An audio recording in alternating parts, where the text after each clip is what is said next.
বাঙালির বিনোদন এখন হাতের মুঠোয়। ক্লিক ডাউনলোড দ্য অ্যাপ নাও। কিরকম লেগ স্পেস দেখেছেন আমার গাড়িতে?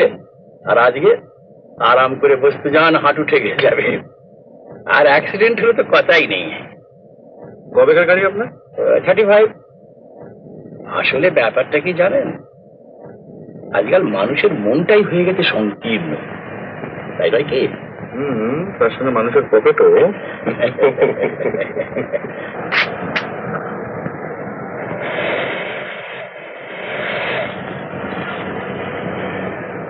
এই যে ইনি হচ্ছেন পুলক চক্রবর্তী, বিষবৃক্ষের পরিচালক, অতএব প্রযোজক কুলের চক্ষুসূর। স্যার আপনারা কি শুধু এই গানটা শুনবেন? যা চাইবে তাই দেখাবে, তাই শোনাবে।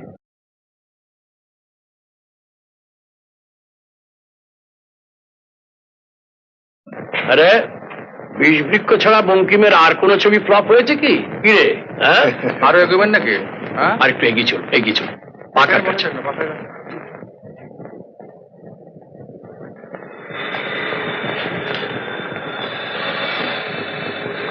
আচ্ছা আমি তাহলে আচ্ছা একটু চায়ের ব্যবস্থা করতো, চায়ের। আপনার কি কলকাতায় সব হলেই এরম জানা? অবারিত দাঁত, তবে অ্যাডভান্টেজ নিইনি কখনো, নেভার। রয়্যাল সার্কেলের টিকিট কিনে বসে বসে ছবি দেখেছি। বুঝেছেন অজিত বাবু, ভালো গান, ভালো ছবি, ভালো মাল আর ভালো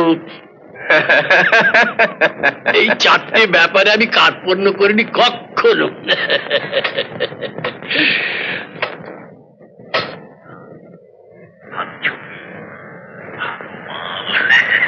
আর ভালো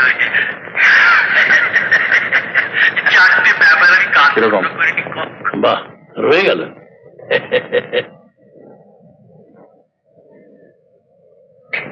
কি ব্যাপার? না স্যার, ওই ফিল্মের প্রিন্টটা কিন্তু স্যার 7 বছরের পুরনো তো। গানটা গান বলে বোঝা যাবে তো নাকি? আর মেয়ে মানুষটাকে মেয়ে মানুষ বলে চেনা যাবে তো নাকি?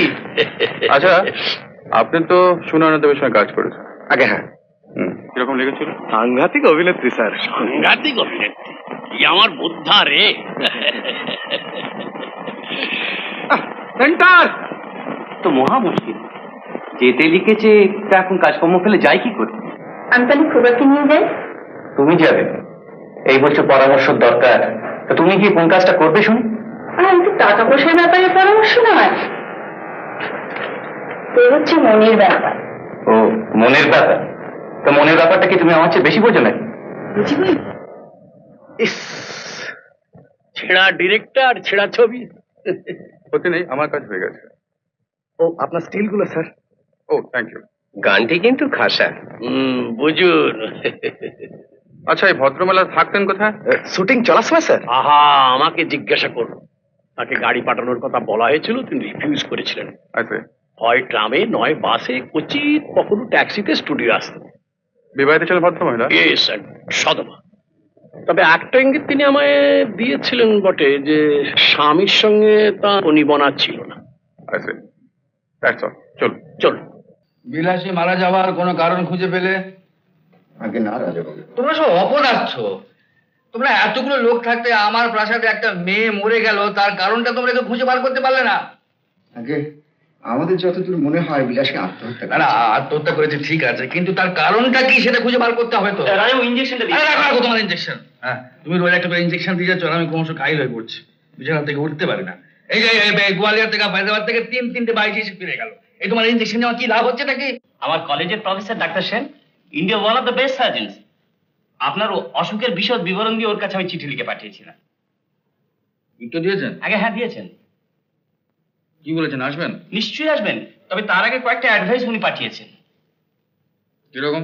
লিখেছেন যত তাড়াতাড়ি সম্ভব আপনাকে সমুদ্রের ধারে কোথাও চেঞ্জে নিয়ে যাওয়ার জন্য। আপনার অসুখের পক্ষে সমুদ্রের বিশুদ্ধ বাতাসটা হলো সবচেয়ে বেশি উপকারী। এছাড়া আরো 2-3টে নতুন ওষুধের কথাও লিখেছেন। আমি কলকাতার সঙ্গে সঙ্গে লিখে পাঠিয়েছি ওষুধগুলো এখানে পাঠিয়ে দেওয়ার জন্য। এটা আমার সম্বন্ধে বলেনি। জানো ডাক্তার, এই বাইরে কোথাও গেলে বেশ ভালোই হবে। এবারে ভালো হয়ে গেলে একদিন শিকারে যাবো, তোমাকেও নিয়ে যাবো ডাক্তার। তাহলে ইঞ্জেকশনটা দিয়ে হ্যাঁ দিয়ে দাও। তাহলে তাহলে ম্যানেজার আগে ও আজকেই হরিপদকে পাঠিয়ে সমুদ্রের ধারে বেশ একটা ভালো বাড়ি কেনার ব্যবস্থা করে ফেলো। জি আঙ্কেল। হ্যাঁ, সঙ্গে কতজন যাবে? সেবারে তো নৈনিতালে গিয়েছিলাম। আগে হ্যাঁ, সঙ্গে কজন গিয়েছিল? আপনার 70 জন হবে। 70 জন? তা তো হবেই ডাক্তারবাবু। আড্ডালি, বাবুর্চি, চাপরাশি, নিতাই, লেঠেল, পাখাওয়ালা, ধোপা, নাপিত, গাড়িবাজির একটা দল, যোগজীবন বাবুরা সবাই, তারপর দারোয়ান লেঠেলে ছিল কজন, তার উপরে ছিল রানীমার সঙ্গে 10 জন। জি। এবারেও সব যাবে? কিন্তু অত লোক গেলে তো রেস্ট না হবে না রাজাবাবু, লোক কমাতে হবে। শুধু যাদের না হলে চলবেই না তারা যাবে। সে কি ডাক্তার, 12 স্টেটে রাজা বাইরে যাচ্ছে, সঙ্গে গাইয়ে ভাজি যাবে না, লোকজন যাবে না, তা কখন হয় না? কিন্তু আপনি তো বেড়াতে যাচ্ছেন না, আপনি যাচ্ছেন চেঞ্জে, অসুখ সারাতে। ওই হলো একই কথা। আগে ডাক্তারবাবু ঠিকই বলেছেন রাজবাবু, আমারও ওই একই মত। সঙ্গে বেশি লোকজন গেলে আপনার বিশ্রাম তো হবে না। তাহলে তোমরাই ঠিক করো কে কে যাবে। তো এক কাজ করো, ওই ইন্দুকে জিজ্ঞেস করে নাও কজন যাবে, কে কে যাবে। সবাই তো চায় কজনের আর মেটে আসা, টাকা থেকেও সবই ফাঁকা সখী, না যদি পাও ভালোবাসা ঘর সংসার। রানীমা, ডাক্তারবাবু আসছে। আসতে বলো।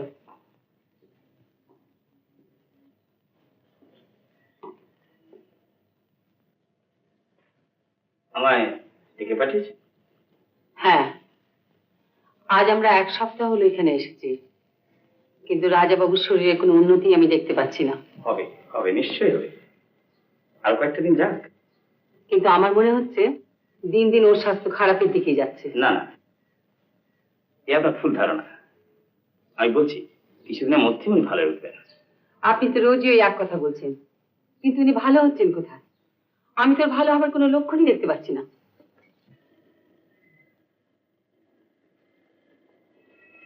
আমার একটা ছোট্ট প্রার্থনা ছিল। এমন নিরিবিলি জায়গা, আপনি কিন্তু ঠিক মতো আমায় দেখছেন না। মাত্রা রেখে কথা বলবেন, রানীর ক্ষমতা আপনার জানা উচিত।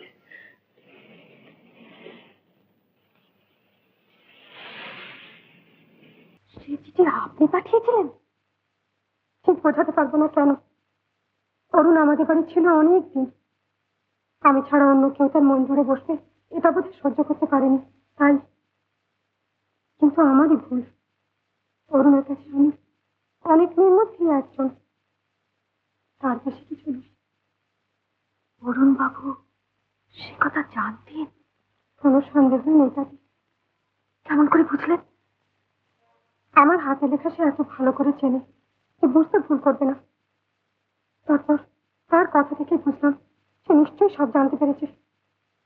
অরুণ তোমাকে ভালোবাসলেও ও চিঠি সে পাঠায়নি সাগর। সবকিছুরই মূলে আমি। আমায় তুমি মাফ করার চেষ্টা করো ভাই।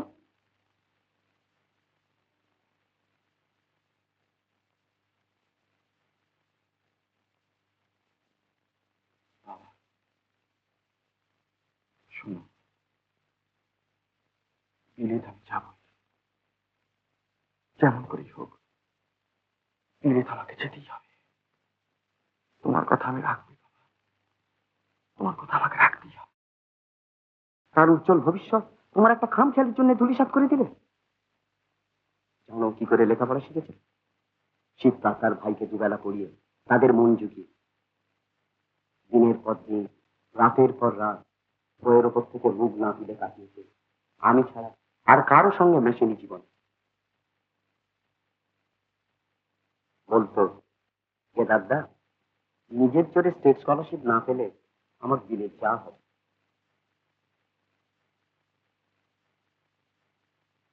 সেই স্টেট স্কলারশিপও পেল না, ওর সমস্ত জীবনটা ব্যর্থ হয়ে গেল। না জেনে আমি অন্যায় করে ফেলেছি কেদারটা। আমার কাজের ভুল যে এত বড় হয়ে দাঁড়াবে আমি ভাবতেও পারি। এখন বলুন আমি কি করে আমার অন্যায় প্রতিকার করতে পারি? কিছু করেই পারো না। আর তোমাকেও বলি, এতখানি তীব্র মর্যাদা বোধ মধ্যযুগের ব্যাপার। তোমার মতো আধুনিক একটা শোভা পায় না। একসঙ্গে মেলামেশা করতে গিয়ে কেউ যদি কাউকে দেখে দীর্ঘশ্বাস ফেলে, কিংবা একটা প্রেমপত্রই লেখে, তাতে কি গেল? আমার হয়ে তার কাছে ক্ষমা চাইবেন কেদারদা। বলবেন আমার দ্বারা যদি কোনো কিছু সম্ভব হয় তা আমি নিশ্চয়ই করব। আমাদের কারো কিছু করা সে নেবে না, অভিমান তার বড় তীব্র। তুমি জানো না সাগর, সে তোমাকে কি চোখে দেখত, অথচ তোমার কাছ থেকে পেল সে তার জীবনের সবচেয়ে নির্মম আঘাত। আমি বড় কম আঘাত পাইনি কেদারদা। জীবনে বোধহয় আর কোনো ছেলের মুখের দিকে চাইতে পারবো না।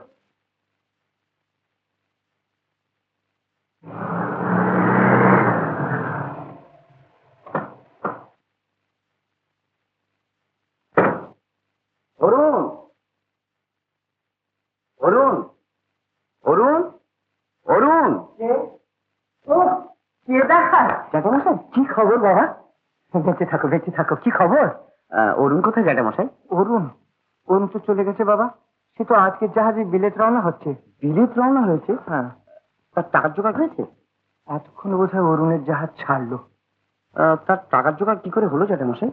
হ্যাঁ, টাকার জোগাড়? হ্যাঁ, ও সেটা একটু আকস্মিক, প্রত্যাশিত ব্যাপার। ঠিক আছে, তুমি ঘরে চলো বাবা, আমি সব কথা তোমাকে বলছি। এসো।